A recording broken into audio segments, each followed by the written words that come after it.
제주대학교 교수가 상습적으로 직원을 폭행했다는 의혹이 제기됐습니다. 해당 교수가 직원의 등을 때리고 꼬집는 동영상까지 공개돼 파문은 커질 전망입니다. 병원 노조는 폭행을 견디다 못한 직원들이 여럿 그만뒀다며 해당 교수의 파면을 강력하게 촉구 중인데요.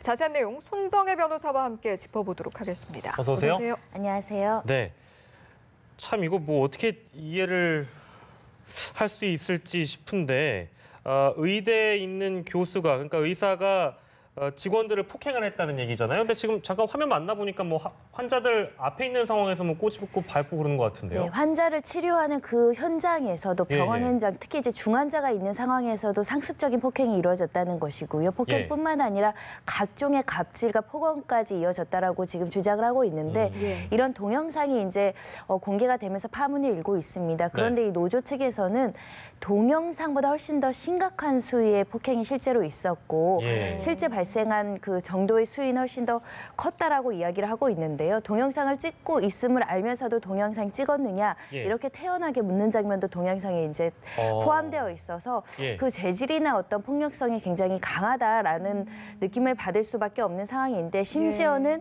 그 발등을 밟기도 하는데요. 점프로 뛰어 올라서 밟는 장면도 있고요.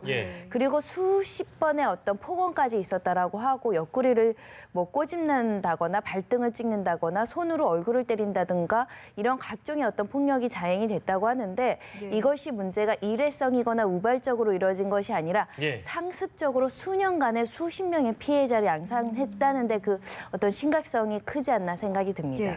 이 정도로 상습적인 폭행 그리고 다수가 피해를 당했다면 어느 정도의 혐의를 적용을 받게 되는 건가요? 지금 폭행 사실에 대해서는 이제 단순 폭행죄로 처벌할 것이냐, 상습 폭행죄로 처벌할 것이냐, 실제로 이런 폭력 때문에 상처를 입어서 진단을 요하는 상해의 피해를 입은 사람이 있느냐, 그리고 이런 폭언으로 인해서 외상후 스트레스 장애라든가 우울증의 어떤 정신적인 피해 결과를 받은 피해자가 있는지 여하에 따라서 상해죄, 뭐 폭행죄 여하가 달라질 것이라고 생각이 드는데 상습성을 보인다는 측면에서는 2분의 1까지 가중처벌하게 되어 있거든요. 그래서 수년 이하의 징역에 처해질 수도 있는 사건입니다. 참 충격적인데요.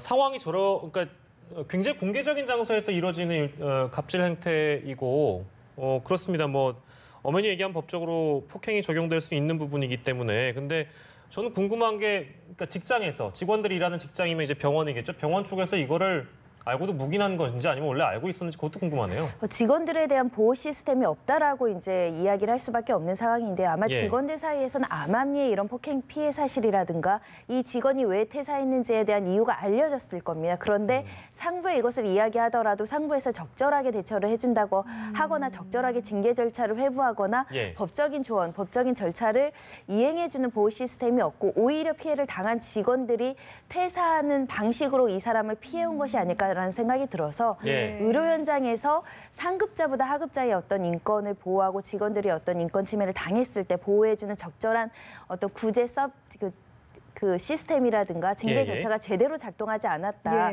그런 점에서 문제점이 좀 심각하지 않을까 싶고요.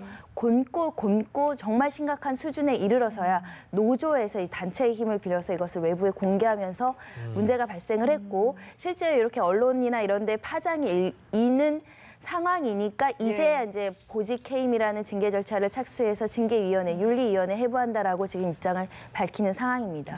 그 말씀해주신 것처럼 보호 시스템이 없고 대처가 없고 오히려 피해자인 당사자가 퇴사를 하게 되는 그런 수순이 됐었던 건데 그러면 일단 나간 피해자들 직장까지 그만뒀는데도 고발은 안 했다고 하던데 여기에는 어떤 이유가 있는 건가요? 이게 특수한 직종이기 때문입니다. 의료라는 전문 직종, 특히 그 학과 같은 경우는 전국적으로 사실 다시 만날 수도 있고요. 특히 교수와 레지던트 또는 치료사의 관계는 갑을 관계로 볼 수 있고 전형적인 우월적 권력 관계에 있다라고 보면 퇴사한 직원들은 혹여라도 다음 직장에 취직을 할 때 교수들의 네트워크로 내가 인사상의 불이익을 받을 염려도 있을 것이고 언제든지 다시 만나서 일할 수 있는 관계에 있을 수 있다 보니까 이 예. 고발하거나 어떤 처벌을 구하는 데 있어서 굉장히 위축될 수밖에 없는 상황이고요. 예. 실제로 이제 사회적 평판이라는 것이 주로 하급자들에 의해서 형성이 되는 것이 아니라 상급자인 교수들의 신분에 의해서 이루어지다 보니 예. 자칫 저 사람을 상대로 법적인 절차를 했다가 내가 인사상 불이익이라든가 장래에 보복의 우려가 있기 때문에 쉽게 절차를 구하지 못한 것이 아닐까 생각이 들고요. 예. 그렇기 때문에 이런 것들은 조직적으로 보호하는 시스템에 의해서 이루어져야 되는데 이런 피해 사실을 인지했음에도 불구하고 정상적인 절차가 진행되지 않았기 때문에 피해가 확산된 게 아닌가 생각이 듭니다. 네, 손정혜 변호사는 이제 여러 가지 사건들을 실제 접해 보시기도 했고 이제 누구를 변호하느냐에 따라서 어찌됐든 그 사람의 심리 내지는 내재적인 접근을 여러 번 해보셨을 거 아니에요. 물론 이제 지금까지는 이 해당 교수의 어떤 해명이랄까요? 왜 그랬는지 알려진 게 없어가지고 저희가 가정할 수밖에 없는 상황입니다만 손정혜 변호사께서 보시기에는 이분은 왜 그랬을까요? 일단 추정할 수밖에 없는 상황인데 특히 예. 이 해당 교수가 이 사건이 알려지고 나서 자진해서 기자회견을 한다라고 알렸다가 또 직전에 이제 전격적으로 취소하는 예. 일까지 있었는데요. 아마도 본인 입장에선 해명하고 싶은 또는 과장됐다라는 입장을 해명하고자 했으나 여러 가지 이유로 취소했던 것으로 보입니다. 예. 하지만 이 지금 상습성을 보이고 있고 폭언을 이렇게 자주 하고 있고 그 양태를 종합적인 것을 고려를 했을 때 이분 역시도 적절하게 어떤 심리 치료가 필요할 수준의 어떤 예.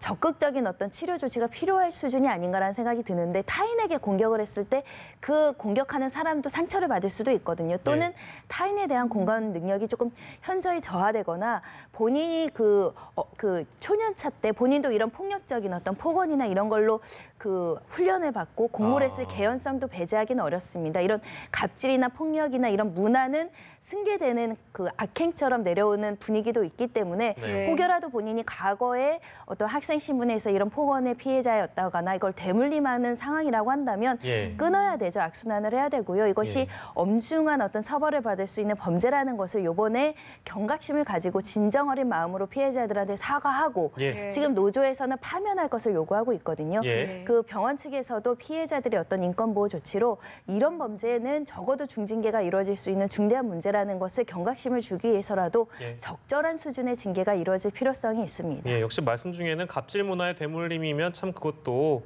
굉장히 슬픈 이야기인 것 같아서요.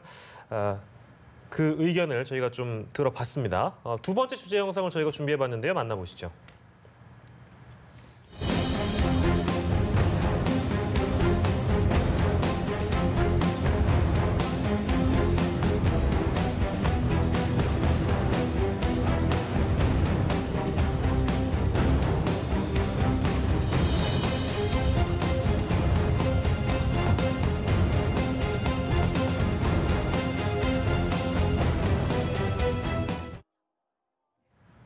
네, 사실 이 대학교 성적 같은 경우에는 취업에도 직결되는 만큼 좀 예민한 부분인데 국립대 교수가 아들에게 성적 특혜를 준 사건이네요. 네, 이 사건은 국정감사에서 먼저 지적이 됐고 그래서 교육부에서 이제 자체적으로 조사 과정을 거쳐서 나온 결과입니다. 이 학교에서 처음에는 이제 아들이 이 교수의 학과로 편입하는 과정을 거칩니다. 그리고 편입해서 아들이 부모이죠. 아버지가 강의하는 강좌를 들었는데 8개 강좌에서 모두 A+라는 최고의 학점을 받았다라는 것이고요. 예. 이것뿐만 아니라 실제로 이 아들이 다른 강좌에서 B학점을 받은 사건 학과가 있었는데 강의가 예. 있었는데 아버지 강의로 다시 재수강을 했다고 합니다. 그래서 다시 A+ 학점을 받았다는 것인데 예. 그 과정에서 동료 교수들은 이 강의가 인기 있는 강의도 아니고 예. 본래 했던 강의도 아닌데 신임 교수에게 양보를 얻어내면서까지 이 강좌를 개설해달라고 요청을 해서 자원해서 이 강좌를 해서